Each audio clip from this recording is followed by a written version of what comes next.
Assalamualaikum warahmatullahi wabarakatuh. Kami dari kelompok 6 akan mempresentasikan hasil makalah kami yang berjudul Hadis Sahih dan Hasan.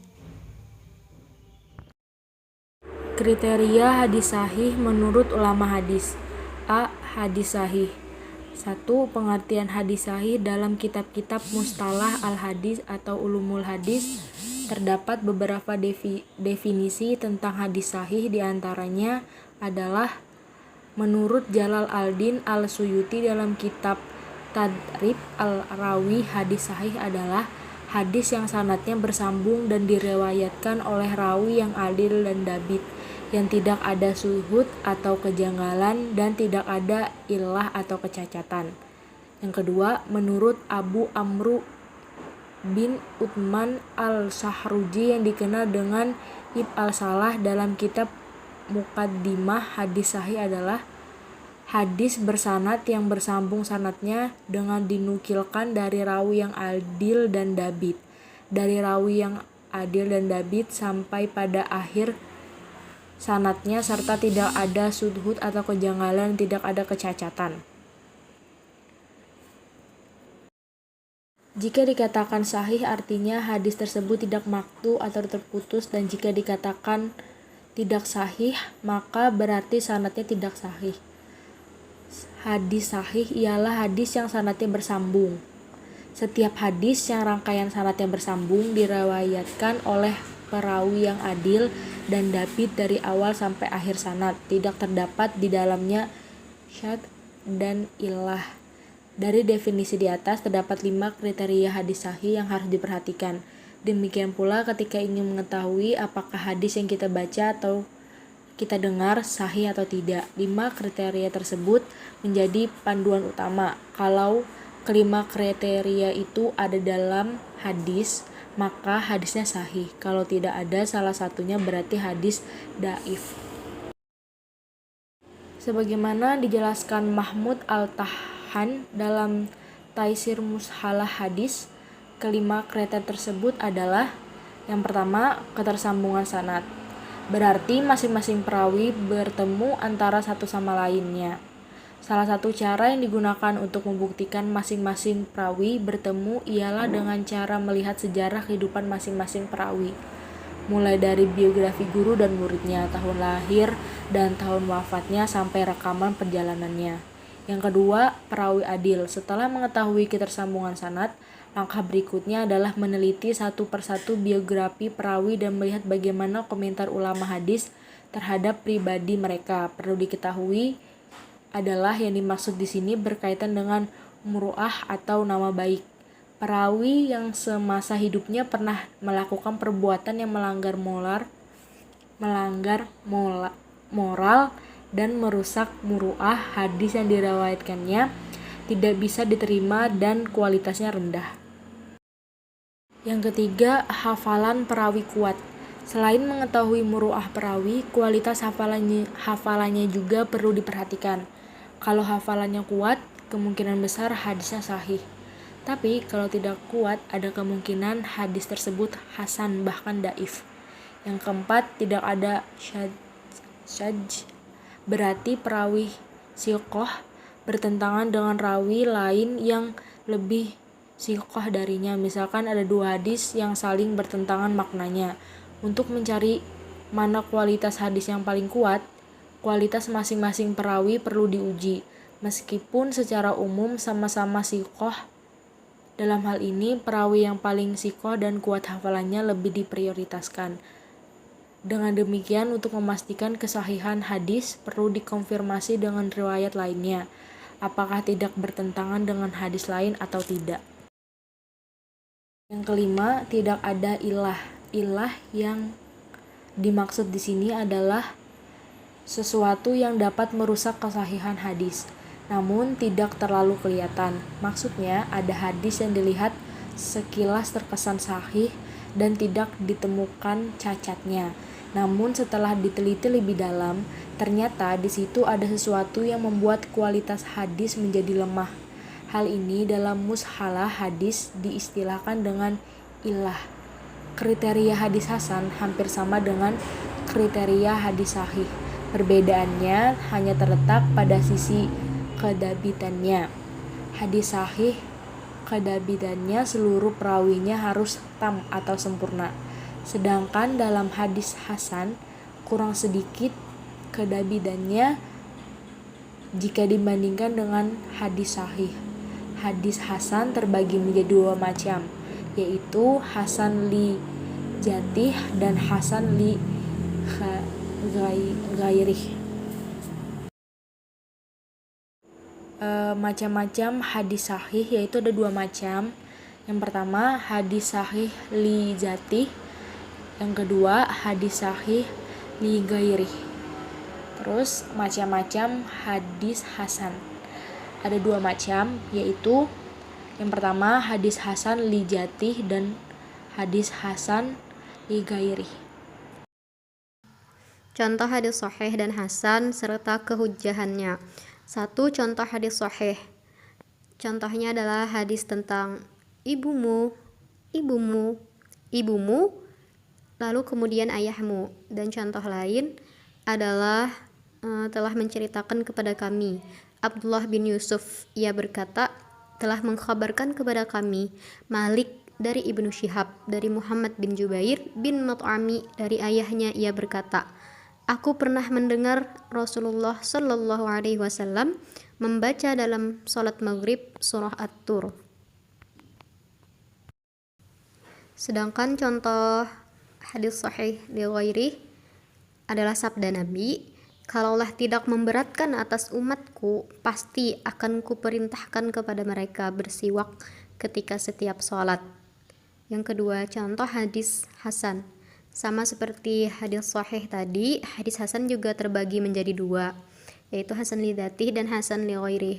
Nah, contoh yang hasan li dzatih adalah telah menceritakan kepada kamu Qutaibah, telah menceritakan kepada kamu Ja'far bin Sulaiman dari Abu Imran al-Jawni dari Abu Bakar bin Abi Musa al-Asy'ari, ia berkata, aku mendengar ayahku berkata ketika musuh datang, Rasulullah Shallallahu Alaihi Wasallam bersabda, sesungguhnya pintu-pintu surga di bawah bayangan pedang.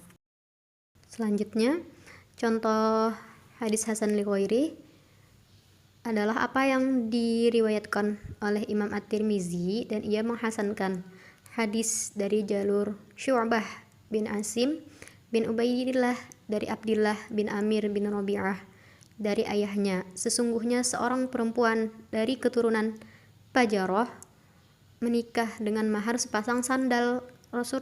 Lalu Rasulullah Shallallahu Alaihi Wasallam bersabda, apakah kamu ridho dengan jiwa dan hartamu dengan mahar sepasang sandal? Maka ia berkata, ya, maka aku mengizinkannya. Nah, rawi yang bernama Asim bin Ubaidillah itu tuh dhaif karena jelek hafalannya. Maka oleh Imam At-Tirmizi menghasankan hadis ini karena terdapat hadis dari selain jalur periwayatan ini.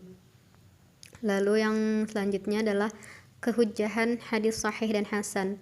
Kehujjahan di sini maksudnya ia dapat dijadikan dalil.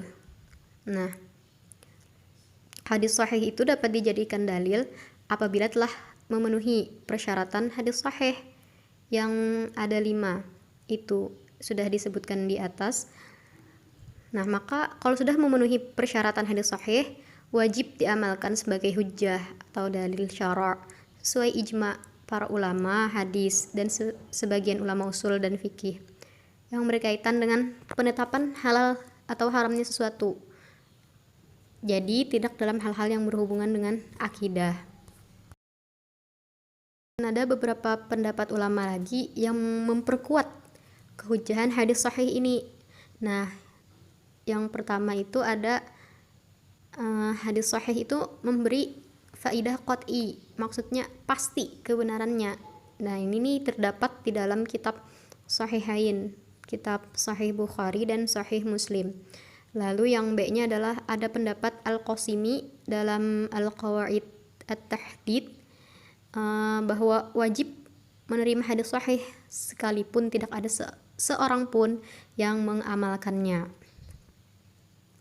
Lalu kehujahan hadis hasan itu dia juga dapat dijadikan hujjah meskipun tingkatannya itu di bawah hadis sahih. Nah, ulama mutahaditsin, usuriyin dan fuqaha mengamalkan hadis hasan kecuali ulama yang sangat ketat dalam mempersyaratkan penerimaan hadis atau musyahidin.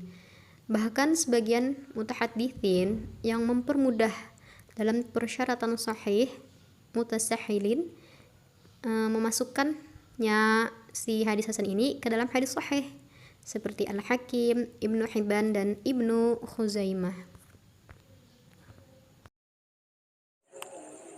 Kitab yang memuat hadis hasan dan hadis sahih. 1. Al-Jami karya Abu Isa Muhammad bin Isa bin Sawrah al-Tirmizi. Kitab masyhur satu ini dikenal dengan nama Sunan At-Tirmizi yang dimana menjadi sumber hadis hasan. Bahkan Ibnu Salah mengatakan kitab Abu Isa At-Tirmizi merupakan kitab rujukan untuk mengetahui hadis hasan, dan dialah orang pertama yang menciptakan nama hadis hasan dan banyak menyebut nama itu dalam kitabnya. Dikatakan oleh Ibnu Rusyaid bahwasanya ada 7 ilmu yang terliput dalam kitab ini, yaitu yang pertama, memuat hadis yang disusun berdasarkan bab-babnya. Yang kedua, memuat fikih. Yang ketiga, memuat ilatilat hadis yang mencakup penjelasan hadis sahih dan dhaif dengan berbagai tingkatannya. Yang keempat, memuat penjelasan nama-nama dan gelar-gelarnya.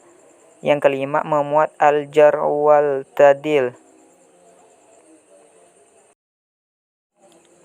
Yang kedua, kitab Sunan karya Abu Daud Sulaiman bin al-Ash'ad al-Sijistani.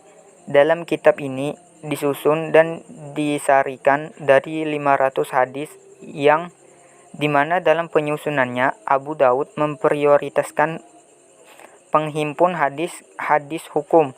Selain itu, beliau pun menjelaskan metodologi penyusunan kitabnya secara ringkas. Hadis yang kualitasnya sangat rendah yang terdapat dalam kitabku, aku jelaskan kondisinya. Di dalamnya terdapat hadis yang tidak sahih sanadnya, sedangkan hadis yang tidak saya komentari sama sekali adalah hadis sahih, dan sebagian hadis-hadisnya lebih sahih daripada sebagian yang lain. Yang ketiga, kitab Al-Mujtaba karya Imam Abu Abdirrahman Ahmad bin Syu'aib an-Nasai. Imam An-Nasai sendiri dikenal sebagai sosok yang sangat teliti terhadap hadis dan para rawi, serta kriterianya dalam mensiqahkan rawi sangat tinggi. Itulah mengapa menurut Al-Daraqutni bahwa Abu Abdirrahman melebihi ulama lain yang dikenal sebagai ahli ilmu hadis pada masa itu. Sedangkan menurut Al-Hafiz Ibnu Yunus ialah Imam An-Nasai adalah seorang imam yang hafiz dan sabsab, yaitu tepat hati, lisan dan kitabnya. Yang keempat, kitab Sunan Al-Mustafa karya Ibnu Majah Muhammad bin Yazid Al-Qazwini. Dalam pandangan ulama, Ibnu Majah merupakan seorang yang siqah, sebagaimana yang dikatakan oleh Abu Ya'lal Khali Al-Hafiz berkata, Ibnu Majah adalah seorang yang siqah, agung, disepakati, dapat dijadikan hujjah, luas pengetahuannya dan kuat hafalannya.